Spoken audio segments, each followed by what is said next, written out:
This video gives a demonstration of the functionality provided with a case management system that BearingPoint has developed using the MatchPoint application framework. MatchPoint builds upon the Microsoft SharePoint platform and has been designed to more rapidly implement solutions based on SharePoint, which are easier to use and more cost-effective to manage and maintain.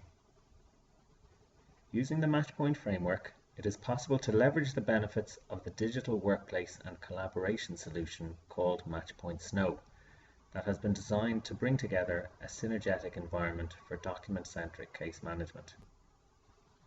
The case management system in this demonstration has been delivered using the MatchPoint Snow solution via what is known as a MatchPoint Snowflake. MatchPoint Snow is a foundation for case management solutions that provides a superior user experience, including support for mobile devices. With MatchPoint Snow, you have an integrated case and content governance layer and a scalable information architecture. MatchPoint Snow solutions allow customers to focus on the specific requirements of each particular case management application and enables them to onboard multiple applications throughout the organization, sharing a common platform. The system that we will demonstrate in this video has been developed as part of the ongoing delivery of a case management solution for a regulatory organization in the health sector. Therefore, some elements of the system are specific to this business area, based on the requirements of the organization, and are included in the video to demonstrate the capabilities and flexibility of the MatchPoint solution. However, many of the features we will demonstrate are relevant to any organization that wants to process and manage high volumes of documents and cases in an efficient and effective manner. MatchPoint Snow delivers fundamental functionality out of the box by providing generic services and components that can be configured to implement specific customer requirements. A MatchPoint Snowflake can be thought of as a functional solution module based on MatchPoint Snow. Within the case management system that will be demonstrated, each case is assigned its own workspace, and a Snowflake provides a purpose-built workplace template that includes tools to support a particular process or business area, as well as a portal that delivers aggregated information and tools across all of the workspaces in the system. The case management system has its own landing page, global navigation, contextual actions, and workspace types. From the case management landing page, an overview of all cases is provided. The global navigation bar provides a link for this case overview, as well as a link for supporting documents, a search page, and a work queue.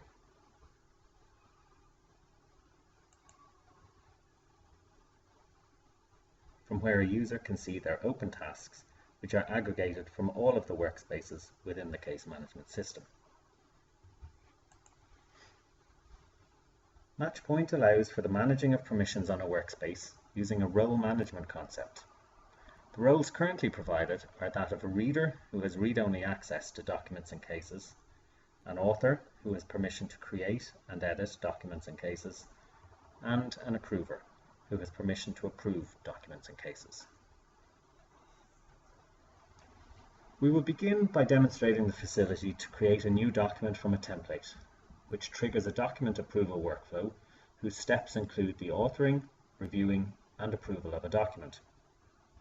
The type of document in question is an SOP, or Standard Operating Procedure, which helps guide users in performing the process. We access the system while logged on as Jim Halpert, he being a user who has been granted author permissions to the workspaces that will be used in the demonstration. Our first step is taken from within the Case Management Global Navigation, where we click on the Supporting Documents link. We are then brought to the Supporting Documents page, which is called QMS, or Quality Management System. We can then select the Authorization workspace. Within the Authorization workspace, we can see previously approved SOPs are available to the user.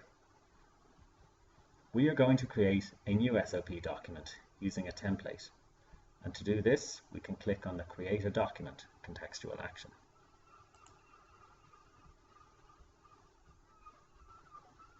From the resultant dialog box, we can enter the name we wish to call the SOP document, and then click on the template we wish to use for the document. This then creates the new SOP document. For the purposes of the demonstration, a simple template document has been preloaded into the environment. A notification ribbon advises the user that the document has been created successfully, and we can see that the new SOP document has been loaded into the SOP container and has been tagged as being ready for editing and tagging.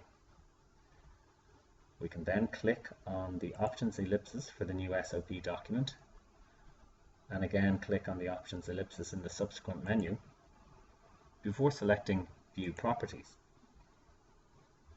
We then see that users are relieved of the burden of manual tagging, and that the tags on our new document have been inherited to the workspace with which the document is associated.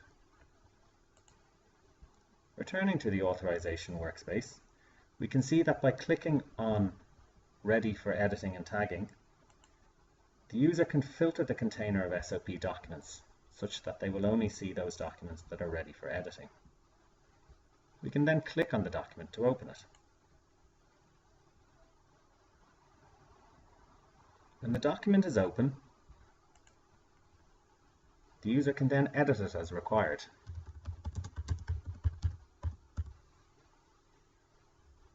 Hitting save when their work is complete.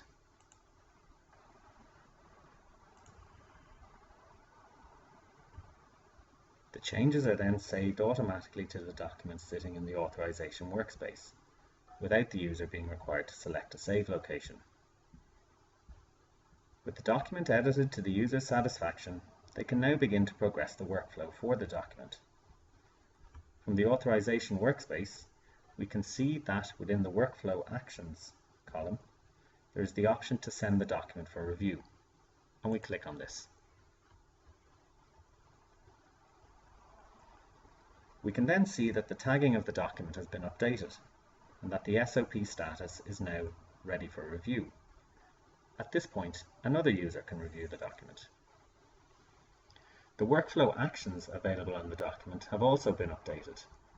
If the user reviewing the document wishes to suggest changes, they can select to send back to editor.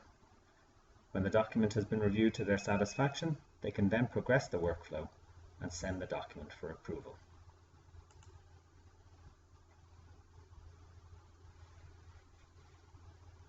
We can then see that the SOP status has then been progressed as being ready for approval. The functionality of the role-based management of documents provided is now illustrated. While logged in as the user Jim, who has been granted author permissions to the authorization workspace, we can see that there are no further workflow actions available to an author user. We now therefore simulate logging into the system as a different user, Stacy Peralta, who has an approver role in the process. As Stacy, we can again access the authorization workspace within the supporting documents link from Case Management.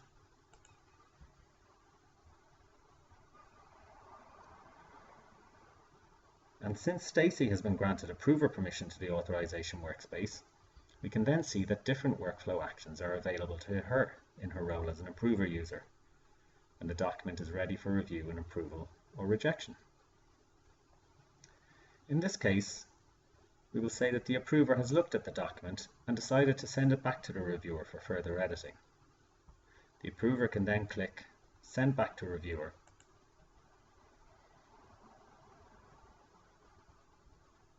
and the SOP status of the document is rolled back to Ready for Review.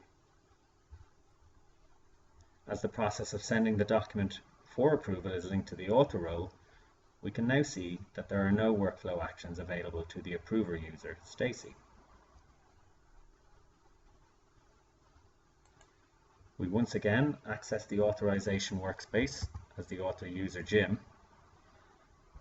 and we can see that the workflow action to send the document for approval is once again available.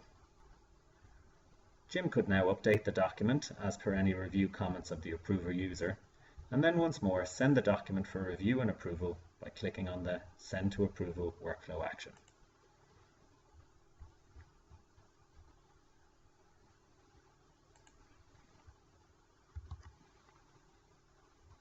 Once again, we access the workspace as the approver user Stacy. Assuming the review has now gone well, she can click Approve to approve the document.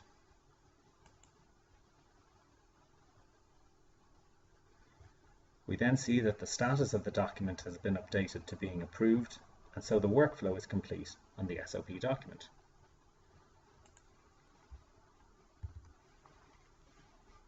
This workflow was created using MatchPoint's application framework, which provides an improved approach for defining and managing workflows in comparison to native SharePoint. Having looked at a workflow for a document approval, we will now demonstrate the functionality of creating a new case. We will again access the system while logged on as the author user Jim. From the Case Management global navigation, we can browse to Case Overview. We are then presented with an overview of the case types to which the author user Jim has been assigned authoring permissions, and we will browse to what is termed an empty workspace for a new case. The empty workspace has been set up already for the purposes of the demonstration. As noted at the beginning of the video, the current demonstration is describing a case management system that has been developed for a case management relating to health products. Therefore, the case creation is based on a case that relates to a new health product. This could just as easily be configured as a new case application for any industry or business. At the home page in the case workspace, we can click on New Product Application Form. A MatchPoint form, which is integrated with an SQL Server database, is then presented to the user. The user can enter details from a submitted application using the MatchPoint form. We can see that drop-down lists are provided where appropriate, and it is possible to enter multiple values and fields where required.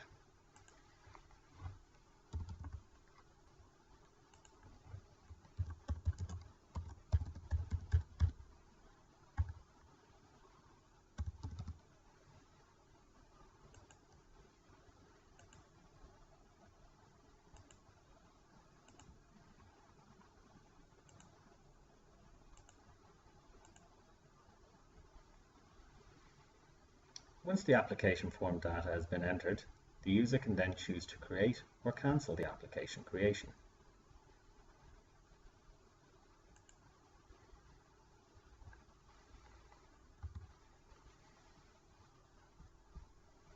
We can then see that in the case workspace, the new product application has been created, and that the form data is now part of the workflow process. Were we to access the SQL Server database underpinning the MatchPoint solution and run a query on the database, we would see the record for the application that we have created through the form above.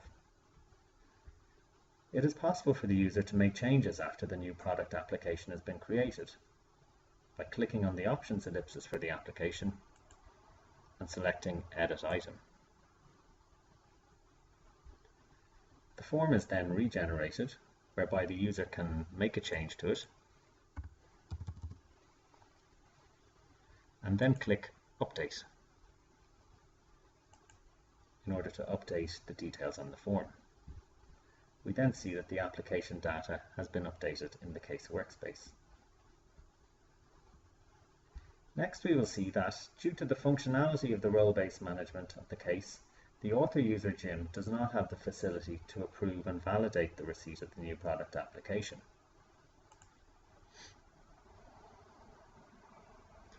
We see there's no option for Jim to approve the application. However, when we access the case workspace by logged on as the approver user Stacy, so again, we can go to our case overview, open the case workspace. We can then see that as the approver user Stacy, we can validate the application received.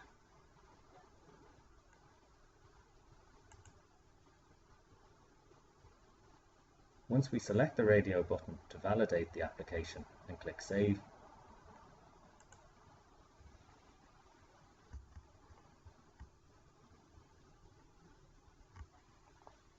we then see that the application status has been updated to validated. This brings us to the end of this demonstration. The case management system we've looked at represents a brief introduction to some of the features offered by MatchPoint. By virtue of its flexible and configurable architecture, MatchPoint enables efficient and flexible implementation of solutions to meet the business needs of organizations whose focus is document-centric case management. This results in valuable benefits to organizations in terms of reduced operating overhead and improved quality and timeliness of services it can support.